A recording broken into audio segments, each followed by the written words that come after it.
A very warm good evening. Ladies and gentlemen, this is Sunay Vanshu from ET Edge Insights, and today we have the pleasure of interacting with Mr. Alok Sharman. Hi. Welcome, sir. Thank Mr. you. Sharman is the Regional Director, South Asia for Brenntag, and also heads Brenntag India as a Managing Director. Pleasure to have you here, sir. Thank you, Sunay. Pleasure is mine. Wonderful. Sir, I have few questions for you. So to start with, let's move around sustainability. So what specific goals has your company set for sustainability, and what is your plan for reaching them? So, Sunay, Brenntag is the global leader in specialty and chemical distribution. We have 17,000 employees, around 700 sites spread in around 78 countries. So you can see the vast expanse we are really having, right? Yeah. And we really pride ourselves on safety. Brenntag wants to become the global leader in safety. And all chemical distribution, we want to be the leaders in safety. Absolutely. Right? That's how we want to do it.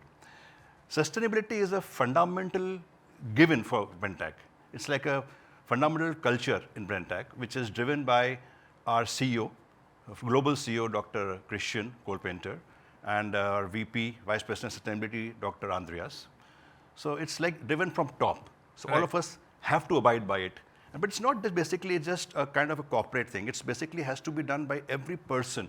So it's kind of individual effort and also a corporate effort. Wonderful. I think what I also understand from this is it's a culture. It's absolutely a culture. You know what happens? See, you must have heard of EcoVadis. So we, in December 2022, got the EcoVadis Platinum Award, which is the highest in, I would say sustainability is part of that one of it, because it also encompasses labor, encompasses ethics and environment, and of course sustainability. So that's, I believe around 100,000 companies are interviewed. Okay. And then we are among the top 1%. So that's how we really pride ourselves in that. And the right recognition is also always required, which helps you keep moving. Absolutely, absolutely. And that's how we get our goals together, right? So talking of the goals, what we want to do is, see, everybody is talking about carbon neutrality, carbon emissions totally going down. So what we have got very stringent goals for ourselves. Right. We want to become carbon neutral by 2025 itself. Okay. And we want to ensure that all the greenhouse gases emissions go away by 2045, which is, I think, a very stringent goal. If you see others, which is 2055, and even Modi is talking about, the Prime Minister is talking about, right? But we have, and then what you also want to do is, all the buildings which you're building now have to be green. Right. Green is basically, they're 30% less of energy consumption. All of them, that's happening. Then what also we want to do is, we also believe in circular economy. So we also want to ensure that at least 10 circular businesses go ahead by 2025. So that also is coming in for us. Risk management, we want all our suppliers to be having risk management by 2025. So these are all huge goals which we have set for ourselves. And you all know that there's an ESG, right? Which is environment, social governance, which is a real compulsion for every company to go in nowadays. We have come out with a Sustainability Insights report, a huge magazine in May itself, which gives us many more insights into that, which is into sustainability. So I think that's an addition which we are doing going ahead. I would also like to understand, how does your company really address environmental concerns associated with the chemical industry, such as waste management, pollution reduction, emission reduction. So how do you work around that specifically? See, the basics we have to go ahead with, like the ETP, whether it's or whether it's ZLP, which is the zero liquid discharge. So we have to have that in any premises, any blending. That's given.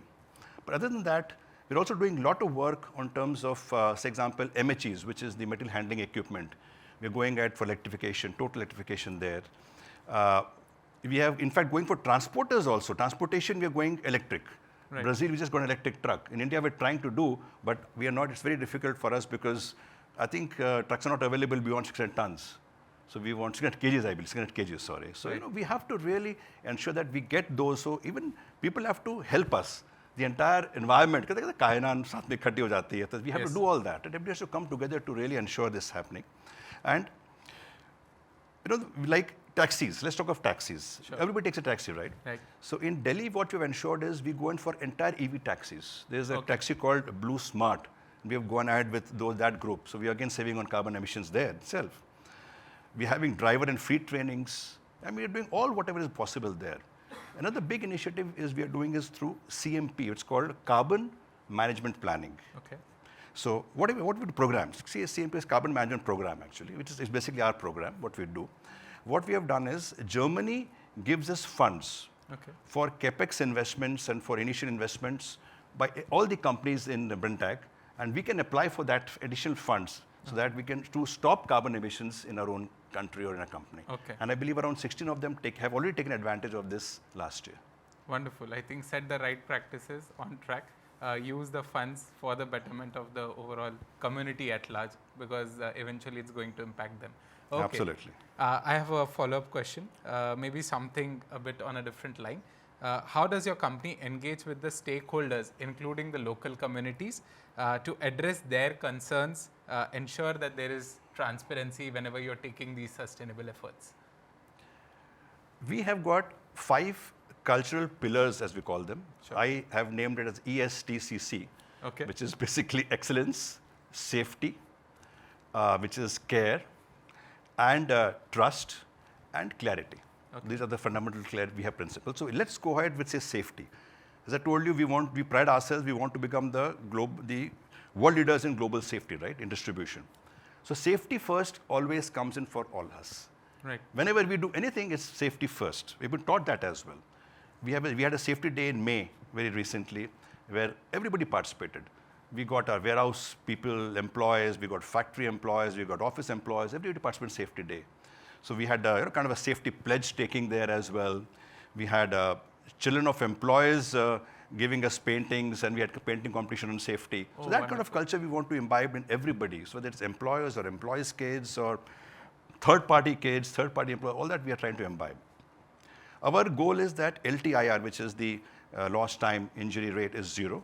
And we also want to avoid, we are trying to have as many near misses as possible. Everybody is encouraging us that go ahead and report more near misses so that we become totally a safe and cultured environment. Let's talk of say CSR, community. See, CSR, anybody can do. The best thing, people go for a Prime Minister's fund and do it, right? Yeah. But we in Brenntag India, we ensure that whatever we do, we actually live by it, or it comes from our heart. Like what happens is, let's talk of a few initiatives which we have taken very recently. Okay.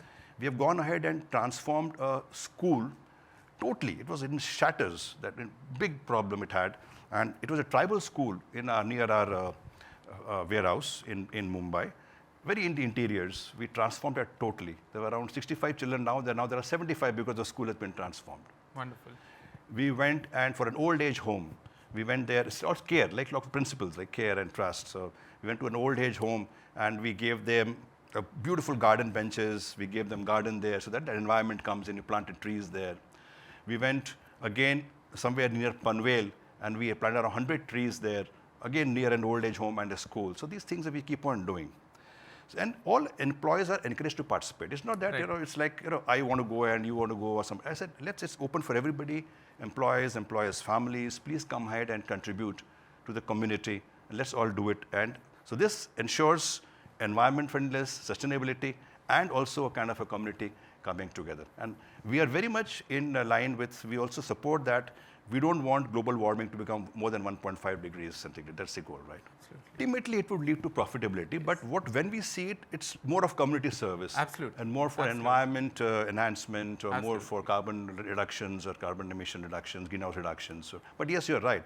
This definitely would also lead to profitability in some way or the other. Wonderful, wonderful. Okay, sir. So, do you have a strategy in place? Now, I'm moving the subject from sustainability and the communities to a topic which is, much required to be talked about, which is diversity, equity, inclusion. Is there a strategy around DEI in terms of community development at your organization, and how do you work around it really? You'll be happy to note, Sunay, that Brenntag India has got the Great Place to Work award six times. Many not congrats. just first, second, 6 times. That speaks about our kind of culture and people, how happy they are, how kind of the diverse culture. Everybody belongs to the company, and we are all one Brenntag, as we call it, right? See, like if you have come to my office, I don't know whether you come to my office, but if you come to my office, you will see we have got sports facilities there. We have got table tennis table, we have got a treadmill there. We encourage that, sports. We just got a kids' day at work. Right. So we asked all the employees to bring their young kids coming in, and they came in and they enjoyed. So that's kind of things we want to build, that inclusion we want to bring in, right? So diversity, equity, and inclusion, right? Our goal is that by 30%, by 2030, 30% of the employees are going to be women. That's, we want to do that, right? And we want to obviously become a fair and safe employer, obviously. This year, we have had a global director joining us for DEI. Her name is Julia Pedersen. So I think she is definitely going to get in many more initiatives what we're having right now. Absolutely. I think it makes more sense to have a stakeholder in the company looking specifically as an expert at a domain which is as important as DEI. Absolutely. And wishing you that you go, many more places when it comes to DEI. One final question. But you can see the importance the board gives, right? Absolutely. This is how it is. So the DEI, we are very serious, system-related DEI, we're all very serious about all this. Absolutely. I think where we have seen few enterprises working at DEI from the point of view of, say, branding and saying that we are DEI, we apply it. But it's good to see that a company really making large serious moves about forward. it, and Absolutely. Perfect. What role does it play when it comes to, say, product development and innovation? We have different business units in the company. Sure. One of them is nutrition, food and nutrition, right? We all know that by 2050, we'll have 9 billion people on Earth, and we're all going to feed them, right? Brenntag has got 30 food or nutrition, I would say, laboratories, which is application and development laboratories all over the world, and one of them is in India as well. Okay. We have got a food blending unit. We're developing a food blending unit in India as well. What we want to do is we want to get into plant-based food in a big way. You've heard of mock meat, right? So we are developing, say, example, plant-based sausages. Okay. We are developing oat-based drinks. So that's what we're really trying to develop, right? In Netherlands, we're working on a sodium kind of a substitute for sodium in salt, so that people become more healthier. So all these products are coming in. In recycling, we are trying to packaging. We are trying to have as much as possible recycled packaging material as much as possible. Very big initiative we have taken is, as I said, I told you that we want to have all the buildings in Brenntags from 2023 as green. In India, we are already into that. Hopefully, you will hear very soon here that we in India have a green warehouse very soon. And we already achieved the sustainable construction material there. We've already achieved that. Right. But for the final certificate, it's going to come in within a month or 2 months, right? And that's going to be a big initiative for us. And we're all very proud because that's the first green warehouse in the entire Brenntag world, all over the world. Wonderful. I think, so this was very insightful. I wish that Brenntag, with the right set of practices that you're following and the right path that you have taken, grows by leaps and bounds. So thanks a lot for joining us on ET Edge Insights. An absolute pleasure. Thank you. And I really say that because Brenntag believes that we can foster the change in the world. Because being leaders, we go ahead, we become pioneers and foster change. Thank you so much, Sunil. Absolutely. Thank you, Sunil. Thank you so much for having me here. Thank you very much.